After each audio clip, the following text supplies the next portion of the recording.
Assalamualaikum warahmatullahi wabarakatuh. Perkenalkan, nama saya Vina Nur Baroroh dari Prodi Hubungan Internasional A Universitas Munawarman dengan NIM 2102046046 dengan dosen pembimbing Ibu Nisa Gina. Pada video kali ini saya akan melanjutkan video sebelumnya, yaitu video curhat filsafat part 1. Yang pertama, saya akan melakukan evaluasi terlebih dahulu terhadap video saya yang sebelumnya. Menurut video tersebut bertemakan tentang hakikat tujuan dan kebahagiaan manusia, yang isinya mempertanyakan tentang tujuan yang ingin dicapai oleh setiap manusia dan arti kebahagiaan sesungguhnya bagi setiap manusia. Menurut saya video tersebut cukup baik, namun terdapat beberapa kekurangan, diantaranya seperti contoh terdapat beberapa kata yang salah dalam penempatannya sehingga tidak bisa dipahami. Kemudian juga terdapat beberapa kata yang tidak formal. Selain itu, pada video part 1 cara penyampaiannya ada beberapa yang kurang bisa dipahami oleh sebagian orang. Pada video part 1, kebanyakan pertanyaan yang saya tanyakan adalah pertanyaan umum atau pertanyaan mentah yang tidak bisa menggambarkan berpikir secara filsafat. Kemudian jawaban yang saya berikan juga tidak bisa terbukti kebenarannya atau masih diragukan. Selanjutnya pada video ini, pada video curhat filsafat part 3, saya akan fokus pada pertanyaan tentang hakikat tujuan kehidupan manusia. Setiap kehidupan manusia pastinya memiliki tujuan atau sesuatu yang ingin dicapai atau goal tersendiri. Tujuan kehidupan tentunya adalah mencari kehidupan yang lebih baik dari sebelumnya. Tetapi tujuan hidup manusia pastinya berbeda-beda antara manusia satu dengan manusia lainnya.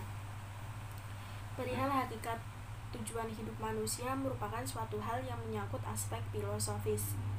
Manusia sendiri berbeda dengan binatang karena manusia mempunyai suatu akal pikiran yang sehat. Terkadang pada saat tertentu manusia akan mulai memikirkan, mulai menanyakan sesuatu yang menyangkut dirinya sendiri, bahkan keberadaan dirinya sendiri. Kita harus memahami bahwa hidup memiliki suatu tujuan. Tujuan merupakan bagian dari suatu nilai yang dianggap sangat penting. Oleh karena itu, hidup akan lebih bermakna jika kita berhasil melaksanakan suatu tujuan hidup.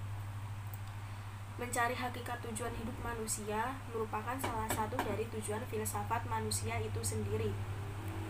Untuk mencapai hidup secara lebih baik, tentunya dalam pemikiran manusia perlu adanya arahan.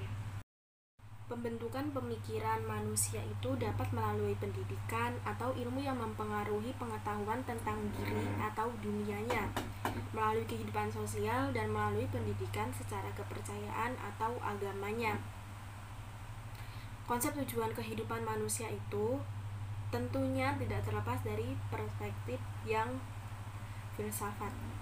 Salah satunya filsafat ilmu.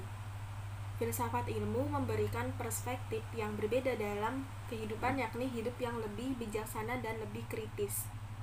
Salah satunya pemikiran yang terkenal mengenai tujuan hidup manusia adalah pemikiran dari Aristoteles. Aristoteles sendiri mengatakan bahwa tujuan hidup manusia adalah mencapai eudaimonia. Eudaimonia sendiri berasal dari bahasa Yunani yang berarti kebahagiaan. Eudaimonia atau kebahagiaan adalah pandangan hidup yang menganggap kebahagiaan sebagai tujuan segala tindak tanduk manusia, atau sering disebut etika pengembangan diri atau kesempurnaan hidup.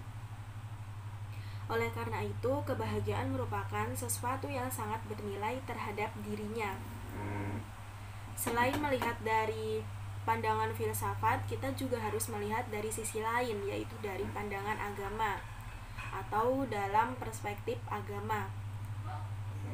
Tujuan hidup manusia ditinjau dari perspektif agama, yaitu tujuan hidup manusia seharusnya sama dengan tujuan Tuhan menciptakan manusia.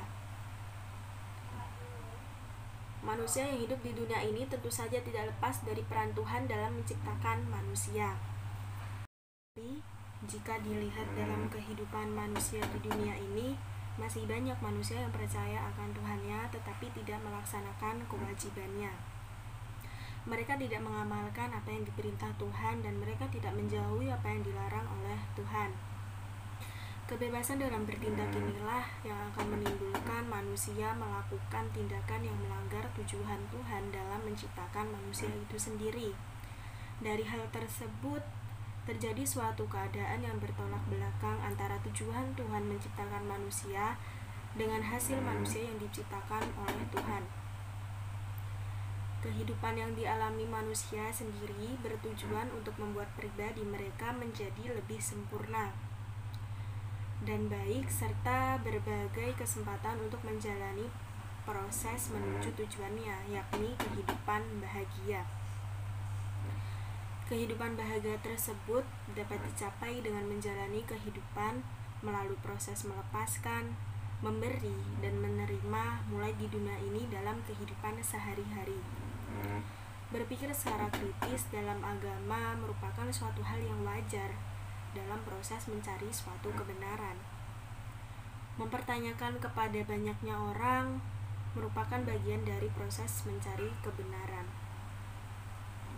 Oleh karena itu, saya berharap orang-orang pun harus mulai memikirkan tujuan hidup mereka masing-masing, dan tentunya dapat mendapatkan sebuah jawaban yang memuaskan atas pertanyaan yang muncul dalam pikiran mereka masing-masing.